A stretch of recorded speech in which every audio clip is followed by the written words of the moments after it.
everyone, Lucamus Prime here. So it is time for the next episode of a movie that didn't need a sequel, and in today's video I'm going to be covering this time another example of an animated film which in my opinion did not need sequels and was better off for me as staying as one movie alone. And this is for an animated film which is actually made by Disney, and this of course was back when Disney used to be a good company when making movies. This film was released in 1981 and is a film that I saw recently and that I definitely really enjoyed.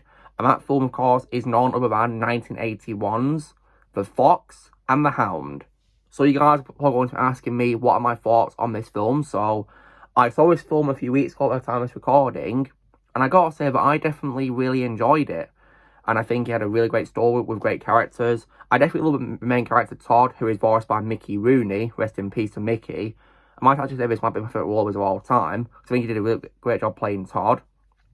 And I also definitely really loved as well Kurt Russell as Copper as well. And I might say it's definitely my favourite voice for Kurt Russell as well. Kurt Russell's a great actor. And there's a great supporting cast in this as well, just to name a few as well. And I think the story was definitely really great too, I must say, really. And it was definitely a lot of fun. And the characters were very likeable. And it was definitely a lot of fun. And I also as well definitely think as well that the film has a very happy ending too for the characters, because throughout, of course, the film, Todd and Copper, of course, we have many different scenes in which, of course, at first they're friends. There's even, of course, parts in the film that turn against each other due to misunderstandings. But towards the end of the film, Todd rescues Copper from a bear who almost kills Copper, and as well, Copper approaches Todd as he's wounded, and as well, Amos as well comes up to shoot him, but Copper positions himself in front of Todd to prevent Amos from shooting him. And Amos then realises that Todd is actually a hero because he saved their lives, so he lowers his rifle. And then Todd and Copper share one last smile before parting. After this, when back home, Tweed then nurses Amos back to health, much to his humiliation, which was pretty funny. And Copper smiles as he remembers the day he first met Todd. And then at the same moments as well, Vixie also joins Todd on top of a hill as we both look down on Amos and Tweed's homes. So that was definitely, in my opinion, a really great ending. So despite, of course, parting, Todd and Copper remained on great terms with each other. So that was definitely really nice to see. However, unfortunately, despite this great ending of the film, we sadly got, somehow, a sequel. And this is definitely a massive example of a very late sequel, which unfortunately failed miserably to be a good sequel. And that, of course, was actually released in 2006 as well. So, that's 25 years way too late. And that film, of course, was none other than 2006's The Fox and the Hound 2. Oh my goodness. What happened with this sequel, I really do not know. So, I watched this sequel after I saw the first film, and I really regretted it because this sequel, in my opinion, was absolutely terrible, in my opinion. Definitely one of the worst Disney sequels I've seen, unfortunately, because I've seen quite a lot of the Disney direct-to-video sequels, and this is definitely one of their worst ones. I really don't know what happened with this. I really don't know. Goodness me, it was so bad. So, when it comes, of course, to what happens with this film then, what's so dumb is, despite, of course, being regarded as a sequel, you could say it's pretty much a prequel to the first film's later events, because it's a story of Todd and Copper in their childhood, in their youthful years, not when they're adults. So, is this really supposed to be a sequel? I really don't know what this film's trying to be. And also as well, because it's been, of course, a long time since the first film, because it took way too long to make it, none of the main cast members from the first film reprised their roles as their characters. So, everyone pretty much got recasted, and personally, I thought the recastings were not good in my opinion. I personally think they did not match original voices, if I'm to be completely honest, in terms of being entertaining and sounding like them as well, in my opinion. Goodness me, were pretty bad to listen to. I just couldn't stand it.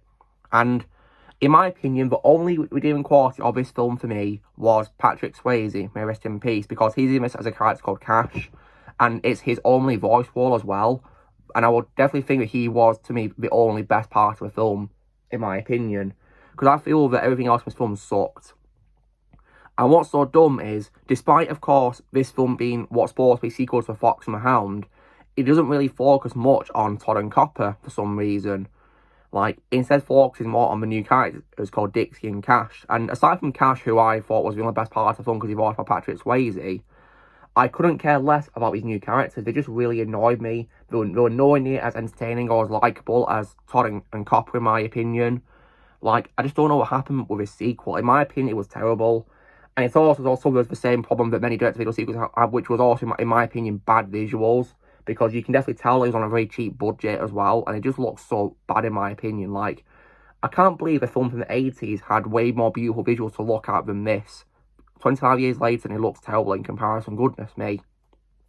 And also, the songs, in my opinion, also were not as good as the ones from the visual film either, in my opinion, either. Like, they just didn't match its entertainment whatsoever, in my opinion. Like, the entertainment value that the first one had was so absent in the sequel. Like, goodness me. So, all I can say is, screw this sequel all the way. Patrick Swayze was all the thing I liked about it, but everything else about it I hated. Because I thought it was absolutely terrible. And it was also only 69 minutes in a runtime as well, guys. But in my opinion, it felt way longer than the first film, despite being shorter, because it was just pure torture from start to finish. It didn't feel like it was over an hour. Like, nearly 70 minutes, and it just felt like forever, and it was just pure torture. The first film was longer in terms of the runtime, of course, because it was actually 83 minutes, and that, in my opinion, was way better paced, and it felt like a good film to watch, because it was well paced. This one, however, was terribly paced, in my opinion, despite being shorter in the runtime.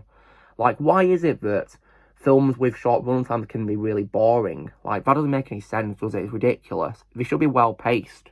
But this film, in my opinion, was dreadfully paced.